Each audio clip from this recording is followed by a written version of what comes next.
जिन लोगों के पास leg shaper नहीं है वो पैंट की कटिंग स्टिचिंग कैसे कर सकते हैं, तो बहुत ही आसान सा तरीका बताऊंगी। हर एक साइज़ की पैंट की कटिंग स्टिचिंग कर सकते हो बस इस वीडियो को देखकर। एक क्वेश्चन आप सभी का रहता है कि आप चारों पार्ट सेम कट क्यों करते हो। तो देखिए, ये मेथड मेरा खुद का रेडी किया हुआ है, मेरे खुद के एक्सपीरियंस से ही रेडी हुआ है मेथड। और मेरे कस्टमर को पैंट बहुत ज़्यादा पसंद आती है और यूट्यूब की फैमिली को भी बहुत ज़्यादा पसंद आती है। अगर आपको जानना है कि मैं पैंट कैसे बनाती हूँ, अच्छी बनाती हूँ नहीं बनाती हूँ, तो आपको ना किसी भी यूट्यूबर के बारे में जानना है तो कमेंट सेक्शन को ज़रूर पढ़ा करें। उसमें ऑडियंस अपने रिव्यू शेयर करती है, अपना अनुभव शेयर करती है कि उन्होंने पैंट बनाया तो कैसा बना। तो मेरी हर एक वीडियो के नीचे यही मिलेगा आपको कि पैंट हमारा पहली बार इतना अच्छा बना है आपकी वीडियो को देखकर। तो इतना भरोसा तो किया जा सकता है और आपको ट्राई तो करना ही पड़ेगा। बिना ट्राई करे कैसे पता चलेगा कि हमारी पैंट अच्छी बनेगी या नहीं। मेरे भरोसे पे पैंट बनाकर ज़रूर देखें। अगर आपके पास ये लेग शेपर नहीं है तो उसका भी मैं तरीका ज़रूर बताऊंगी, लेकिन हो सके तो ख़रीद लेना। अभी के लिए मैं तरीका ज़रूर बता दूंगी, ठीक है। यहाँ पर हमने सूट के साथ फैब्रिक लिया है। आप लोग कहते हो कि कौन सा फैब्रिक लिया है, कितना लिया है। तो हमारे पास तो जो सूट आते हैं पेयर आता है उसी का कपड़ा होता है, ठीक है जी। तो ये कितना होता है, ज़्यादातर 2.5 मीटर होता है। तो पैंट हमारी बनी जाती है, कम कभी नहीं पड़ता है। बाकी आपको जानना है कि पैंट में कितना कपड़ा लगता है, उसके लिए एक डिटेल वीडियो मैंने इसी चैनल पर डाला हुआ है, तो आप देख सकते हैं कि हमारे पैंट में कपड़ा कितना लगता है। तो सबसे पहले कपड़ा फोल्ड करना सीखेंगे। हमारा जो किनारी वाला कपड़ा है, वैसे तो उल्टा सीधा देख लेना है, लेकिन इसमें क्या है ना, जिधर किनारी उल्टी है उस साइड पे शाइनिंग नहीं है, मतलब उल्टी साइड पे शाइनिंग है, सीधी साइड पे शाइनिंग नहीं है। तो ये होते हैं थोड़े क्या बोल सकते हैं, रिजेक्टेड पीस बोल सकते हैं। बट हमें तो बनाना है कस्टमर के अकॉर्डिंग, है ना। और देखो, आप लोग कहते हो कि पैंट में अस्तर लगाएं या ना लगाएं। मोस्टली सभी पैंट में अस्तर लगाना चाहिए, लेकिन कस्टमर उतने पैसे नहीं देते तो हम नहीं लगाते हो, ना हम एडवाइस करते हैं। जैसा कस्टमर ने पैसा डाला उतना उसको मिल गया। बाकी यहाँ पर आपको मैं बता दूँ, कपड़ा इस तरह से फ़ोल्ड करना है। इस किनारी को इस किनारी पे आपने मिला देना है, ठीक है। पूरे कपड़े को हम इसी तरह से फ़ोल्ड कर लेंगे चौड़ाई में। पैंट हमेशा लंबाई में बनानी चाहिए। आप लोग कहते हो आड़े में बना सकते हैं क्या। तो देखिए, जब बहुत ही ज़्यादा लग रहा है कि बनाना ज़रूरी हो गया है, कपड़ा कम है, हम लाएंगे भी नहीं, कस्टमर कह रहा है कि भाई बनाना ही पड़ेगा, तो आड़े में बना सकते हैं। बट मेरे हिसाब से तो सीधे में बनाना चाहिए। प्लाज़ो आप बना सकते हैं आड़े में, पर पैंट को नहीं बनाना चाहिए अकॉर्डिंग टू मी। बाकी आपकी अपनी मर्ज़ी है, बाकी कस्टमर की भी चॉइस होती है। कई बार हमें भी बनाना पड़ जाता है, लेकिन हम उसमें कस्टमर की हाँ करवा लेते हैं, उसके बाद अपना नहीं चलाते हैं। तो इस तरह से कपड़े को फ़ोल्ड कर लेंगे। अपनी ओर हमारा ओपन भाग रहेगा, ताकि हमारा जो कपड़ा बचे वो बंद वाली भाग से बचे और वेस्ट कम से कम हो, ठीक है। ये हो गया हमारा फैब्रिक फोल्ड। अब आप पास से देखेंगे, कपड़ा हमें ऐसे फोल्ड करना है, नीचे वाले 2 हिस्से बड़े और ऊपर वाले छोटे। ऊपर वाले हिस्से पे हम सीधा मार्क कर लेंगे। पहले इस कपड़े को स्ट्रेट कर लेना है और कट करके निकाल देंगे।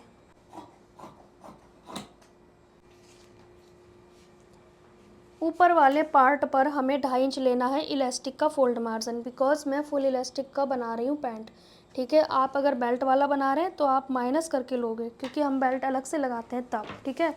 और बेल्ट वाले पैंट की बहुत ज़्यादा डिमांड है, तो उसके लिए भी जल्दी लाएंगे वीडियो, पर मेरे कस्टमर फुल इलास्टिक पहन रहे हैं आजकल। अब यहाँ पर हमने 2.5 इंच छोड़ दिया इस वाले पार्ट में फोल्ड मार्जिन इलास्टिक के लिए। अब आपको ये साइड से किनारी वाला कपड़ा छोड़ देना है, इसका यूज़ बिल्कुल नहीं करना है, किसी भी कीमत पे नहीं। सबसे पहले हमें चाहिए हिप राउंड। तो इसका हिप राउंड है 38 इंच। 38 का चौथाई भाग करेंगे तो 9.5 आएगा, ठीक है। आपका यहाँ पे कोई भी साइज़ हो सकता है। 40 है तो यहाँ पे चौथाई भाग 10 आएगा, 44 है तो आपका 11 आएगा, इसी तरीके से 48 है तो 12 आएगा। जो भी चौथाई भाग है आप उसको लगा देंगे, ठीक है। और बॉडी मेज़रमेंट कैसे लेते हैं वो मेरे चैनल पे वीडियो है। ये लगा दिया। अब 3 इंच हमें लूजिंग मार्जिन लेना है, ये सबके लिए फ़िक्स है, कंपलसरी है ये, ठीक है। उसके बाद इस आगे वाले निशान पे हिप का चौथाई प्लस 2 करेंगे, तो ये हमारा 11.5 आसन आ जाएगा फ्रंट का, ठीक है। फ्रंट का आसन हम ऐसे निकालते हैं। बाकी चार्ट वीडियो भी मेरे चैनल पे मिल जाएगा। अब हमने जितना हमारा इधर आया 11.5, उतना ही हम इस साइड पे एक निशान लगा लेंगे। क्यों लगाया इसके बारे में भी आपको पता लग जाएगा। अब बहुत से सारे लोगों को ना ये नहीं समझ आता यहाँ पे थाई का कैसे मेज़रमेंट लें, क्या करें क्या नहीं। तो उसमें आपने कंफ्यूज नहीं होना, सीधे सीधे आपने यहाँ पे 2 इंच या 1.5 इंच आगे बढ़ा लेना है। बहुत पतले हो तो 1.5 इंच, अगर थोड़े से मोटे हो तो 2 इंच, उससे ज़्यादा 2.5, 3 इस तरह से चलता है। तो एडजस्ट के लिए मैं यहाँ पे 1.25 रख रही हूँ, ठीक है। अब आपको यहाँ पे गोलाई कर देनी है ये इस तरीके से, ना ज़्यादा गहरी और ना ज़्यादा कम। अब यहाँ से हम बैक आसन बढ़ाएंगे इसी सीध में, इस निशान को हम पूरा ऊपर तक ले जाएंगे, ठीक है। नीचे वाले हिस्से पे भी आ गया, तो बैक आसन हम बढ़ाएंगे 2 इंच, ठीक है। और इसमें हम 2 इंच बढ़ाएंगे। बाकी किस में कितना बढ़ाएंगे मैंने पहले भी बहुत सारी वीडियो डाली हुई हैं, तो चैनल पे जाके प्लेलिस्ट को चेक करें। अब यहाँ पे देखो, मैंने यहाँ तो तिरछा लिया, लेकिन यहाँ पे मैंने उसी जगह पे ले आई जहाँ पे ये मेन कपड़ा है, ठीक है। यहाँ नहीं बढ़ाना, आसन बढ़ाना है, ठीक है। ये नहीं बढ़ाना है, सिर्फ आसन बढ़ाना है, यहाँ पे नहीं बढ़ाएंगे। रेडी लेंथ लेंगे इस वाले निशान से, 36 का पैंट है ये। अब यहाँ पे देखो एक चीज़ आई है जो आपको सीखने को मिलेगी, और कमेंट भी आ रहे थे कि मैम कपड़ा कम पड़े लंबाई में तो क्या करें, तो ये चीज़ आपके लिए है मुझे लगता है। तो यहाँ पे हमारा पैंट कितना आ रहा है, ये आ रहा है फ़िलहाल के लिए 37 इंच पे, ठीक है। और हमें रेडी चाहिए 36, तो मैं इसे पूरा रख दूँगी और इसमें हमारी अलग से फोल्ड पट्टी लगानी पड़ेगी, बस ये ऑप्शन है और कोई ऑप्शन नहीं है, ठीक है। तो ये मैं आपको सिखाऊंगी भी। अब हम यहाँ पे क्या करेंगे, पास से देखेंगे। देखो यहाँ पर आपने फोल्ड मार्जिन भी लेना है, बट मेरे में नहीं है तो मुझे अलग से लगाना पड़ेगा। यहाँ से 2.5 इंच लेना है, कंपलसरी है, कोई भी साइज़ हो, कोई सेंटर नहीं लेना आपको, बिल्कुल भी नहीं लेना कोई सेंटर। फिर उसके बाद आपने लेना है अपनी मोहरी का आधा, तो हमारी बनेगी 6.5 की, तो हम 7.5 लेंगे। अगर आप बिगनर हैं तो 1 आध इंच एक्स्ट्रा भी ले सकते हो, ज़्यादा को कम कर सकते हैं, कम को ज़्यादा नहीं कर सकते। अब हमें इस लेग शेपर का यूज़ करना है इस तरह से, लेकिन मैंने कहा कि अगर आपके पास ये नहीं है तो उसके लिए क्या करना है, इंची टेप से सीधा सीधा आपने निशान लगा लेना है इस तरह से, ठीक है। तो फ़िलहाल मेरे पास ये सीधा स्केल है तो मैं इसका यूज़ कर ले रही हूँ, ठीक है। इंची टेप वाला ही शेप आएगा इससे, तो आप ये मान के चलें कि मैं इंची टेप का निशान लगा रही हूँ, ठीक है, ये सीधा सीधा। अब आपने करना क्या है, जल्दी के लिए मैंने स्केल का यूज़ किया है। अब आपने क्या करना है, इसका हाफ़ करना है। जिसके पास लेग शेपर नहीं है उनके लिए बता रही हूँ मैं। हाफ़ पे निशान लगाया और आधा इंच अंदर की ओर आ जाओ, ठीक है। अब हमें सीधा इस तरह से निशान लगा देना है, मतलब यहाँ से यहाँ मिला देना है। तो ये जो शेप आई है ना, वो लेग शेपर की आई है। अब आपको मैं दिखा देती हूँ एक बार, रीचेक तो कराना बनता है क्योंकि आपका विश्वास तो तभी बनेगा ना। तो ये आप देख सकते हैं, कहीं से कोई 19-20 का भी अंतर नहीं है, बिल्कुल परफेक्ट हमारा आया है, देख सकते हो। अगर 19-20 का अंतर होता ना तो 2-3 लाइन यहाँ पे बन गई होती, पर उसी पे आई है मेरी लाइन, इसका मतलब हमारा ये। और यहाँ से थोड़ा तिरछा लेना होता, क्यों, मैंने आपको पहले भी बताया, ताकि फोल्ड करें तो प्रॉब्लम ना आए। सेम हमें ये मेथड यहाँ भी अप्लाई कर लेना है। जैसे अगर आपके पास लेग शेपर नहीं है तो सेम मेथड इसे इधर भी चलेगा। यहाँ से सीधा निशान, फिर बीच से सेंटर, हाफ इंच आगे जाके अपना निशान लगा सकते हो, ठीक है। अब इस लेग शेपर का मैं इधर से यूज़ कर ले रही हूँ क्योंकि मैंने आपको मेथड बता दिया वन साइड।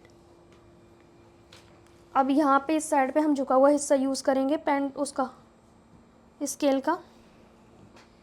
और यहाँ कोना नहीं बनना चाहिए, बिल्कुल इस ऐसे होना चाहिए शेप में, ठीक है। अब इस पैंट की कटिंग कर देंगे, है ना, वेरी इजी मेथड। तो यहाँ पर हमारी पैंट की कटिंग कंप्लीट हो गई। अब पॉकेट की कटिंग करेंगे। पॉकेट की कटिंग करने के लिए कपड़ा डबल फोल्ड में लेंगे। इसकी जो लंबाई है वो 12 या 13 इंच की होनी चाहिए।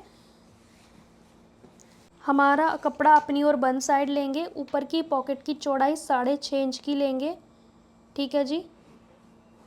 लंबाई हम 12 इंच की लेंगे या फिर 13 इंच की, इससे ज़्यादा नहीं लेनी है। यहाँ से हम 7.5 लेंगे, 1 इंच बढ़ा के। इस निशान को यहाँ मिला देंगे और इस वक्त खुली वाली भाग से 1 इंच ऊपर आएंगे, 1 या 1.5 इंच, और ऐसे तिरछा कर देंगे। तो ये हमारी पैंट की, ये हमारी पॉकेट की कटिंग हो गई, ठीक है।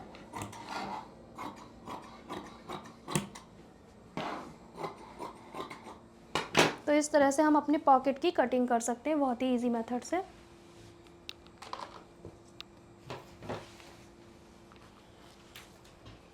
पॉकेट अटैच करेंगे हम फ्रंट पार्ट में, और फ्रंट पार्ट के राइट हैंड साइड वाले हिस्से पे हम पॉकेट अटैच करेंगे। तो नीचे की ओर से पॉकेट पे सिलाई लगा लेंगे और इसे पलट के फिर एक सिलाई लगानी होती है, जिससे ये पक्का हो जाता है। पॉकेट आप दोनों साइड लगा सकते हो, ऐसा नहीं है कि एक ही साइड लगानी है, लेकिन मेथड तो सेम ही रहता है पॉकेट कटिंग का, स्टिचिंग का। अब इसे सीधा करके पलट के सिलाई लगा लेंगे और फ्रंट पार्ट में हम इस पॉकेट को अटैच कर लेंगे। आप लोग कमेंट करते हो प्लेन कपड़े पे समझ में नहीं आता, तो मैंने प्रिंट वाले कपड़े पे भी पॉकेट अटैच करना सिखाया हुआ है। तो ज़्यादातर मेरे कस्टमर के कपड़े होते हैं तो प्लेन होते हैं, तो प्लेन पे ही सिखाती हूँ मैं। यहाँ पे बैक पार्ट के दोनों आसन आपस में जोड़ लेंगे, थोड़ा सा खुला छोड़ेंगे एंड में। अब हमने पॉकेट अटैच कर लिया है। मैंने सोचा है कि मैं पॉकेट डिटेल में सिखाऊंगी, इस वीडियो में पॉकेट अटैच करना नहीं सिखाऊंगी क्योंकि मुझे अच्छे से समझाना है आपको। फिर हम फ्रंट पार्ट को भी आपस में जोड़ लेंगे और पॉकेट मैंने पहले ही अटैच कर लिया है। उसके बाद मैं आसन को जोड़ रही हूँ, ठीक है जी। और पॉकेट हमेशा राइट हैंड साइड के पार्ट पे लगाई जाती है। ये आसन मैं पूरा नहीं जोड़ूंगी, सिर्फ नीचे 2 इंच में खुला छोड़ दूंगी, जैसे हमने बैक पार्ट के आसन को खुला छोड़ा है, क्योंकि मैं जेंट्स पैंट की तरह इसके आसन को जोड़ूंगी। अब दोनों पार्ट को एक दूसरे के ऊपर रखेंगे, साइडें जोड़ेंगे और नीचे से पैर की सिलाई जो आसन तक लगती है वो भी लगा लेंगे। हम दोनों सिलाई लगा के कंप्लीट कर लेंगे। वीडियो बड़ा ना हो इसलिए मैंने थोड़ा शॉर्टकट में सिखाया है। तो यहाँ पे हमने सिलाई कुछ इस तरह से लगानी है नीचे की ओर से, ताकि छोटा बड़ा ना हो। पैर वाली साइड की सिलाई लगा लेंगे और इस वाली साइड की भी सिलाई लगा लेंगे। तो यहाँ पर आप देखेंगे हमने पैर वाली सिलाई भी लगा ली है जो मोहरी तक जाती है आसन से लेकर, और साइड की भी। अब ये आसन इस तरह से जोड़ना है जिससे आसन में खिंचाव आने की समस्या खत्म हो जाती है। तो आपको ठीक से दिख रहा होगा कि मैं आसन कैसे जोड़ रही हूँ, मतलब कि मैं आसन की सिलाई लास्ट सिलाई लगा रही हूँ। पहले मैंने पैर वाली सिलाई लगाई है। मोस्टली हम लोग क्या करते हैं, पहले हम आसन को जोड़ लेते हैं, उसके बाद ये वाली राउंड में सिलाई लगाते हैं एक मोहरी से लेकर दूसरी मोहरी तक। पर अगर खिंचाव की समस्या है तो ये सिलाई आप इस तरह से लगाएं जैसे जेंट्स पैंट में लगाई जाती है। अब आप देखो कितनी अच्छे से हमारी फिनिशिंग आ रही है, इससे आसन में खिंचाव बिल्कुल भी नहीं आएगा। एक सॉल्यूशन तो मैंने यहाँ पे दे दिया, एक सॉल्यूशन मैं थोड़ी देर में दिखाऊंगी कि 2 सॉल्यूशन कर लोगे ना तो पैंट में आसन में खिंचाव कभी भी नहीं आएगा। तो यहाँ पर हम इलास्टिक का 2.5 इंच लेंगे मार्जिन और सब में निशान लगा के इसे फोल्ड कर लेंगे, क्योंकि हमने कटिंग के सर में 2.5 इंच लिया था। इलास्टिक को हम लेंगे जितना हिप है उसमें 12 माइनस कर देंगे और इलास्टिक का साइज़ हमें मिल जाएगा। तो इस तरह से हमने इलास्टिक का साइज़ पता करना है। नेफ़ा फोल्ड कर लेंगे, इस तरह से पिन लगा के पूरा नेफ़ा फोल्ड कर लेना है, जैसे कि मैं हर वीडियो में बताती हूँ। नेफ़ा फोल्ड करने के बाद आपको ये इलास्टिक जो डालनी है वो पिन की सहायता से डालनी है। पिन की सहायता से पूरे में इलास्टिक डाल देंगे, ठीक है। और इलास्टिक का डिटेल वीडियो भी जल्दी आएगा। इस तरह से गैदर कंप्लीट करके और हम सिलाई लगा देंगे सेंटर में। तो ये सब तो बहुत ही इजी मेथड है। एक सॉल्यूशन आगे है जो अब मैं आपको बताने वाली हूँ, जिससे पैंट के आसन में खिंचाव बिल्कुल भी नहीं आएगा। तो यहाँ पे सॉल्यूशन मैं ये दे रही हूँ कि पहले आपको पूरे में प्रेस कर लेनी है, क्रीज बना के, सेंटर क्रीज बना के। फिर यहाँ पे रेडी लेंथ आपको चेक करनी है। यहाँ पे देखो हमने मार्जिन तो लिया नहीं है क्योंकि हम पट्टी अटैच करेंगे इसमें, फोल्ड पट्टी। तो मैं यहाँ पे 36.5 रखूँगी, बाकी एक्स्ट्रा मैं कट कर दूँगी। कट करना ज़रूरी है। देखो खिंचाव की समस्या यहाँ पे आती है, ये छोटे बड़े हो जाते हैं जब हम अच्छे से क्रीज बनाते हैं। तो अगर इसे डायरेक्ट फोल्ड कर देंगे तो यहाँ पे खिंचाव आएगा जो हमारा आसन पे परेशान करेगा। अब इसमें फोल्ड पट्टी अटैच कर देंगे क्योंकि हमारे पास कपड़ा कम था। लेकिन इस पैंट को कैसे आयरन किया है मैंने, ताकि खिंचाव की समस्या बिल्कुल ख़त्म हो गई है। तो मैं एक और वीडियो इसमें ऐड कर रही हूँ बिकॉज वीडियो बहुत बड़ा हो जाता है। तो यहाँ पर मैं अच्छे से क्रीज बनाऊंगी, नीचे से लेकर ऊपर तक मैं सेंटर क्रीज बनाऊंगी, साइड की क्रीज बनाऊंगी। पूरा जब सेट हो जाएगा फिर मैं रेडी लेंथ नाप के कट कर दूंगी, जो मैंने अभी आपको पहले दिखा दिया। आयरन करने वाला प्रोसेस कब करना है, मोहरी फोल्ड करने से पहले। अगर ये कर लोगे तो 100% आपका पैंट में खिंचाव कभी नहीं आएगा, लाइफ में कभी नहीं आएगा। तो यहाँ पे थोड़ी सी मोहरी को खोलूंगी क्योंकि मैं पट्टी थोड़ा अटैच करूंगी ना, इसलिए। लेकिन सिलाई लगाना ज़रूरी होता है क्योंकि हमें आयरन करने के लिए सिलाई परफेक्ट लगी होनी चाहिए, हमें चाहे बाद में थोड़ा खोलना पड़े। तो ये तो हमें सिलाई लगा के ही आयरन करना है, उसके बाद मोहरी को फोल्ड करना है कटिंग करने के बाद। अब मैं इस पट्टी को सीधी साइड पे रखूँगी, उल्टे साइड पलट के फोल्ड कर दूँगी। है ना आसान सा तरीका। तो देखिए मैंने यहाँ पे 3 पॉइंट बताए जिसमें आपके पैंट के आसन की खिंचाव की समस्या खत्म हो जाएगी। एक तो कटिंग के समय बताया था, दूसरा मैंने बताया था आयरन करते वक्त, तीसरा मैंने बताया था आसन कैसे जोड़ते हैं जेंट्स पैंट की तरह। तो ये 3-4 प्रोसेस आप कर लीजिएगा और मुझे कमेंट करके बताइएगा। अगर आपको पैंट के रिजल्ट देखने हैं, फाइनल लुक, तो मैं शॉर्ट वीडियो में हमेशा डालती हूँ। आप देख सकते हैं कि पहनने के बाद हमारा पैंट परफेक्ट बनता है कि नहीं, आप मेरी शॉर्ट वीडियोस में देख सकते हैं जाके। तो यहाँ पर अब हम मोहरी की सिलाई लगा देंगे। तो ये हमारी पैंट कंप्लीट हो गई है। दोनों साइड की मोहरी हमने इसी तरह से क्लोज कर देनी है और इस पे अच्छे से आयरन कर देंगे।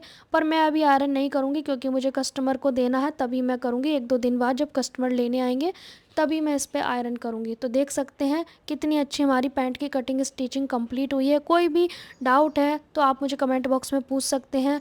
हमारी पैंट की वीडियो के नीचे बहुत सारे लोग रिव्यू देते हैं अपना, आप वो भी पढ़ के अपने भरोसे को, विश्वास को जगा सकते हैं। और पैंट की कटिंग स्टिचिंग करके ट्राई कीजिए। ट्राई करने के बाद मुझे कमेंट सेक्शन में ज़रूर बताना किस किस ने पैंट बनाया है, ये भी कमेंट कर सकते हैं।